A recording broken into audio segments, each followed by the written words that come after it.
नमस्कार स्वामी भक्तांनो, स्वागत आहे तुमचं पुन्हा एका नवीन व्हिडिओमध्ये। चला तर मग उशीर न लावता आजच्या व्हिडिओला सुरुवात करूया। मित्रांनो, माणूस जे काही करतो त्याचे फळ त्याला मिळते, पण तुम्हाला माहित आहे का की आपल्या माणसांनी केलेल्या काही गोष्टी आहेत ज्या मृत्यूनंतरही आपली साथ सोडत नाहीत।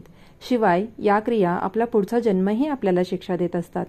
तसेच गरुड पुराण आपल्याला या संदर्भात तपशीलवार माहिती देत असते। तर मित्रांनो, आज आपण गरुड पुराणातून घेतलेल्या अशाच काही 10 कर्मांबद्दल सांगणार आहोत की ही 10 कर्मे केल्यानंतर आपल्याला कोणती शिक्षा मिळते किंवा कोणतं फळ भोगावं लागतं, ज्याच्या आधारे मनुष्याला विविध प्रकारच्या प्राण्यांच्या योनी प्राप्त होतात। चला तर मग गरुड पुराणातील या 10 कर्मांबद्दल जाणून घेऊया। पहिलंच कर्म म्हणजेच मित्रांची फसवणूक केल्यावर। मित्रांनो, खरे तर या जगात मैत्रीचे नाते फार वेगळे आहे। असं म्हणतात की खरा मित्र वेळ आल्यावर आपल्या प्राण्याचीही आहुती देऊन मित्राचं रक्षण करत असतो। पण जर आपल्या मित्रांनीच खऱ्या मित्राची फसवणूक करायला सुरुवात केली तर गरुड पुराणात अशा लोकांबद्दल तपशीलवार सांगितले आहे। जेव्हा एखादी व्यक्ती आपल्या मित्राला फसवते तेव्हा त्याला मृत्यूनंतर नरकात जावे लागते। तसेच त्याचा पुढचा जन्म डोंगरावर राहणाऱ्या गिधाडाच्या स्वरूपात होतो असे सांगितले आहे। तसेच त्याला मेलेल्या जनावरांचे कुजलेले मांस खाऊन उदरनिर्वाह करावा लागतो।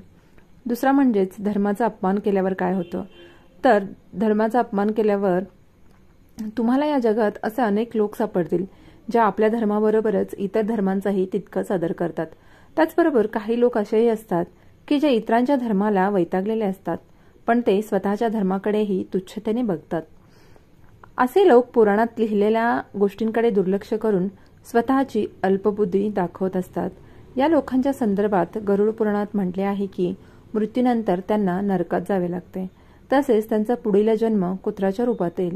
हे कुत्रे त्यांच्या स्वभावामुळे रस्त्यावर भुंकत राहतील, पण त्यांच्याकडे कोणाचेही लक्षपूर्वक ऐकून घेण्याची तयारी नसणार आहे। लोक त्यांना प्रतिक्रियाही देणार नाहीत। मग जेव्हा त्यांना त्यांची चूक लक्षात येईल तेव्हा त्यांचा कुत्र्याच्या योनीतून मुक्त होतील।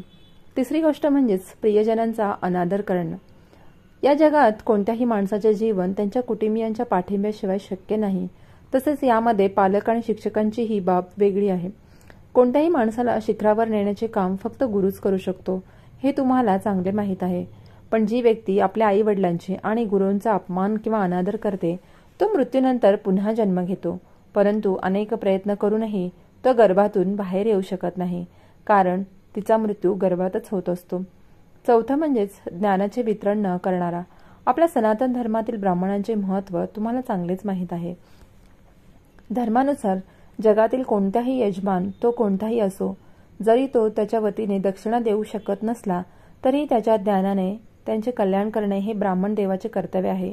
पण जर ब्राह्मणाने तसे केले नाही तर या जन्मी त्याची प्रतिष्ठा तर खराब होईलच, पण पुढच्या जन्मी त्याला बैल बनून या पृथ्वीतलावर यावं लागेल आणि मग त्याला आयुष्यभर त्याच्या कृत्याबद्दल पश्चाताप करावा लागेल। पाचवं म्हणजेच गरिबांना फसवणारे लोक। या जगात असे अनेक लोक आहेत जे आपल्या कृतीने सर्वांची मने जिंकतात, पण त्याच वेळी काही लोक असेही असतात जे आपल्या धूर्तपणाने साध्या लोकांनाही मूर्ख बनवत राहतात।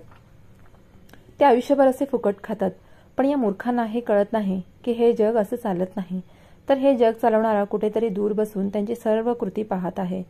त्यांच्या घरी देर आहे पण अंधार नाही। सहावा म्हणजेच अपमान करणारा। आई वडिलांची सेवा करताना आपले वैवाहिक जीवन सांभाळणे हे सर्व पुत्रांचे कर्तव्य आहे। त्याचप्रमाणे एका आदर्श सुनेचेही तेच कर्तव्य आहे। पण याउलट जी स्त्री आपल्या सासू सासऱ्यांची सेवा करत नाही त्यांना अपमानास्पद म्हणते, अवेळी भांडत राहते, तिला पुढच्या जन्मी रक्त पिणाऱ्या ओवांच्या रूपात या पृथ्वीतलावर जन्म घ्यावा लागतो। सातवं म्हणजेच धान्य घोटाळा करणारे। आपल्या सनातन धर्मात अन्नदान हे सर्वात मोठे दान म्हटले गेले आहे। अन्नदान करणाऱ्याला या जगातच नव्हे तर स्वर्गातही प्रसिद्धी मिळते। या कारणास्तव लोक मेजवानी आणि स्टोअर आयोजित करतात, पण असे काही लोक आहेत जे अन्नाची चोरी किंवा घोटाळे करतात। अशा लोकांबद्दल गरुड पुराणात सांगितले आहे की त्यांचा पुढील जन्म उंदीर किंवा चुचुंदरीच्या रूपात होईल आणि मग ते धान्यांच्या प्रत्येक दाण्यासाठी तळमळतील। आठवं म्हणजेच गैरवर्तन करणारे। तुम्हाला आधीच माहीत आहे की माता सरस्वती माणसांच्या मनात वास करते, म्हणूनच धर्मग्रंथात सांगण्यात आले आहे की इतरांच्या भावना दुखावणारे शब्द मानवाने कधीही उच्चारू नयेत।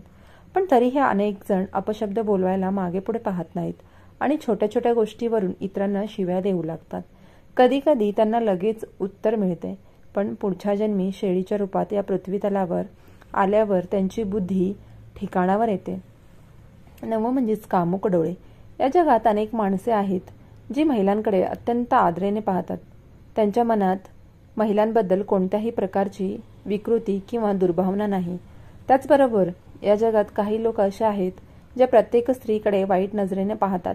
प्रत्येक वेळी त्यांच्या मनात फक्त वासना चाललेली असते, पण त्या मूर्खांना हे कळत नाही की त्यांची वासना कोणाला कळली की नाही, त्याची कृती कोणाला कळू शकते की नाही हेही कळत नाही. परंतु भगवान हे सर्व नक्की पाहत असतात. अशा लोकांबद्दल असे सांगण्यात आले आहे की मृत्यूनंतर त्यांना गाढवाची योनी मिळेल आणि मग ही गाढव इच्छा असूनही कोणत्याही स्त्रीवर वासनायुक्त नजर टाकू शकत नाहीत. 10वी गोष्ट म्हणजे व्यभिचारी लोक. मित्रांनो, या जगातील बहुतेक स्त्रिया सद्गुणी आहेत आणि त्या आपल्या पतीशिवाय इतर कोणाचाही विचार करत नाहीत. पण जगातील सर्व स्त्रिया सारख्या नसतात आणि त्या स्वभावाने व्यभिचारी असतात. अशा महिला विवाहबाह्य संबंध ठेवण्यास रस घेतात. त्यांच्या या कृत्यामुळे त्यांना समाजात अनेकदा अपमानित व्हावे लागते. पण त्यांची बुद्धी तेव्हा येते जेव्हा त्यांना पुढच्या जन्मी पाल किंवा वटवाघुळाच्या रूपात या पृथ्वीतलावर यावे लागते. चला तर मग मित्रांनो, आजचा हा व्हिडिओ तुम्हाला कसा वाटला ते नक्कीच मला कमेंट करून कळवा. चॅनलवर जर नवीन असाल तर चॅनलला पटकन सबस्क्राईब करून घ्या आणि व्हिडिओ आवडला तर व्हिडिओला